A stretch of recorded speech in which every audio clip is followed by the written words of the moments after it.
भारत बंद के बाद देश के गृह मंत्री अमित शाह के द्वारा किसानों के नेताओं को 13 नेताओं को चर्चा करने के लिए बुलाया गया और उस समय जो चर्चा होने के बाद सरकार के द्वारा किसानों के जो प्रतिनिधि है, किसानों के जो नेता है, उन लोगों के सामने लिखित प्रस्ताव केंद्र सरकार के द्वारा भेजा गया। उस प्रस्ताव पर किसानों के प्रतिनिधियों के द्वारा, किसान नेताओं के द्वारा विचार मंथन करने के बाद ये फैसला हुआ कि केंद्र सरकार ने जो प्रस्ताव रखा, उस प्रस्ताव को उन्होंने पूरी तरह से मानने से इनकार कर दिया और मानने से इनकार करने के बाद दूसरे दिन जो केंद्र सरकार के साथ चर्चा होने वाली थी, वो चर्चा भी रद्द हो गई। किसानों के प्रतिनिधियों का ये कहना है कि यदि केंद्र सरकार दूसरा कोई प्रस्ताव भेजना चाहती है तो वो भेजने के लिए स्वतंत्र है, वो भेज सकती है, उस पर भी हम विचार करेंगे। किसान नेताओं का ये कहना है कि ये तीनों कानून पूरी तरह से वापस लिए जाए और नए तरीके से पार्लियामेंट में कानून बनाया जाए और वो पूरी तरह से किसानों के साथ सलाह मशवरा करके बनाए जाए, जिसमें कानूनी रूप से एमएसपी को लीगलाइज किया जाए।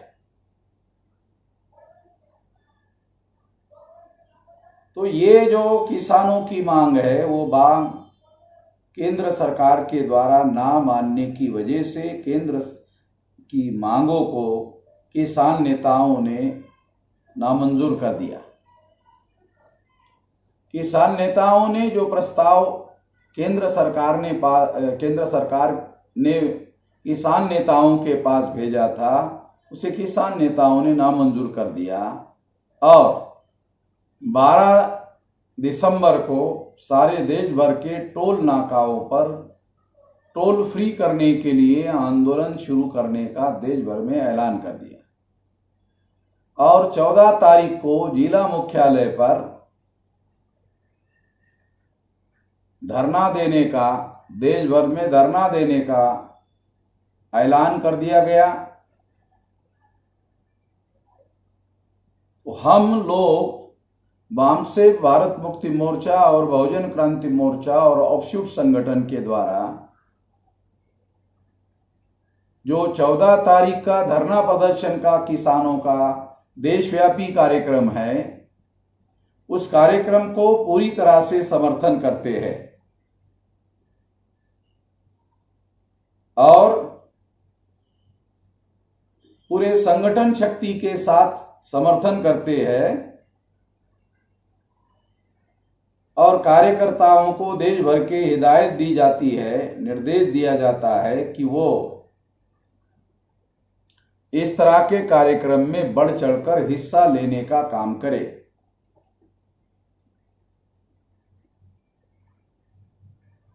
इसके अलावा किसान नेताओं को और देश भर के किसानों को बड़े पैमाने पर भारत बंद होने के बावजूद भी और किसानों के साथ साथ गैर किसान समाज के लोगों का भी बहुत भारी समर्थन मिलने के बावजूद भी राष्ट्रीय और राज्य स्तरीय राजनीतिक दलों का भी देश भर में समर्थन मिलने के बावजूद भी केंद्र सरकार किसानों की मांगों को मानने के लिए रजामंद क्यों नहीं है, राजी क्यों नहीं है, इस पर विचार करना बहुत जरूरी है। केंद्र सरकार नरेंद्र मोदी ऐसा विचार करते हैं कि चाहे किसान कितना भी आंदोलन करे, जब तक हमारे पास ईवीएम है तब तक हम ही चुनाव जीत सकते हैं। अभी हैदराबाद में महानगर पालिका का हैदराबाद का चुनाव हुआ, मगर वहां ईवीएम मशीन ना होने की वजह से बीजेपी को पूर्ण बहुमत नहीं मिला। उनको 49 सीटें मिली, 150 में से 49 सीटें मिली। मगर यदि ईवीएम मशीन से चुनाव हो गया होता तो हैदराबाद में बीजेपी का मेयर बन गया होता। दावे के साथ कहा जा सकता है, और चंद्रशेखर राव को इस बात की पूरी भनक थी, जानकारी थी, और इस वजह से उन्होंने ईवीएम मशीन के द्वारा हैदराबाद कारपोरेशन का चुनाव होने नहीं दिया और बैलेट पेपर से करवाया।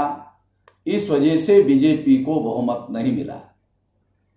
अभी भी सारे देश भर में अगर ईवीएम से चुनाव रोक दिया जाए तो अगले चुनाव में, किसी भी राज्य के चुनाव में, केंद्र के चुनाव में बीजेपी चुनाव हार जाएगी, क्योंकि बीजेपी ने किसानों के विरोध में कानून बनाए, मजदूरों के विरोध में कानून बनाए, माइनॉरिटीज के विरोध में कानून बनाए, 52% ओबीसी के लोगों की जातीय आधारित गिनती करने से इनकार कर दिया, सारे एससी एसटी ओबीसी के रिजर्वेशन के विरोध में फैसले किए। अयोध्या में जबरदस्ती से राम मंदिर बनाने का कार्यक्रम चलाया गया। ये और ऐसे बहुत सारी बातें हैं जिसके आधार पर यह कहा जा सकता है कि देश की बहुसंख्य जनता केंद्र सरकार के विरोध में है। मगर केंद्र सरकार को पूरी गारंटी लगती है कि जब तक ईवीएम मशीन है तब तक हम ही चुनाव जीत सकते हैं। ये जो आत्मविश्वास उनके अंदर आया हुआ है, ये ईवीएम मशीन की वजह से आया हुआ है। मगर किसान नेता इस पर विचार करने के लिए तैयार नहीं है। वो ऐसा कहते हैं कि ये पॉलिटिकल मामला है। मुझे अभी तक ये समझ में नहीं आया कि जब सुप्रीम कोर्ट ने 8 अक्टूबर 2013 को केवल ईवीएम मशीन के द्वारा फ्री, फेयर एंड ट्रांसपेरेंट चुनाव नहीं हो सकता, ये फैसला जब दिया तो ये किस आधार पर राजनीतिक मामला है, ये मेरे समझ में नहीं आता है।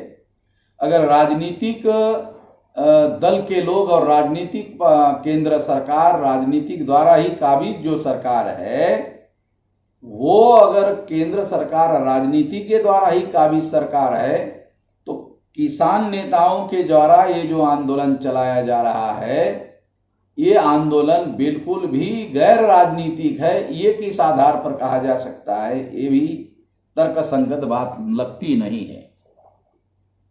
मैं इसलिए ये बात नहीं कह रहा हूं कि हम लोग किसान का समर्थन नहीं करना चाहते, हम लोग किसान के आंदोलनों का समर्थन करना चाहते हैं। मगर इसकी समीक्षा होना बहुत जरूरी है कि आखिरकार इतना बड़ा आंदोलन होने के बावजूद भी, जिसकी सारे दुनिया में प्रतिक्रिया होने के बावजूद भी, केंद्र सरकार इस बात को मानने के लिए तैयार क्यों नहीं है। जो केंद्र सरकार ने जो बातें स्वीकार की, लिखित रूप से प्रस्ताव भेजा, अगर केंद्र सरकार उस बात को मानने के लिए रजामंद हो जाती है तो जो कानून है वो पूरी तरह से प्रभावहीन हो जाएगा। अगर पूरी तरह से प्रभावहीन करने के लिए केंद्र सरकार तैयार है, तो फिर केंद्र सरकार इन कानूनों को पूरी तरह से पीछे लेने के लिए तैयार क्यों नहीं है। ये भी एक बड़ा विचारणीय प्रश्न है। केंद्र सरकार ने, नरेंद्र मोदी ने इसे अपने अहंकार का मसला बनाया है और ये अहंकार उनको चुनाव जीतने के, ईवीएम मशीन के द्वारा चुनाव जीतने का जो विश्वास है उसकी वजह से आया हुआ है। इस पर किसानों को गंभीरता से विचार करने की बहुत जरूरत है। जब तक ईवीएम मशीन है, केंद्र सरकार इस बात को भविष्य में भी स्वीकार कर लेगी, ऐसी संभावना कम ही लग रही है। इसलिए आने वाले समय में किसानों को ईवीएम मशीन पर कोई न कोई फैसला लेना जरूरी होगा। इस समय मैं इतनी ही बात कहना चाहता हूं। धन्यवाद।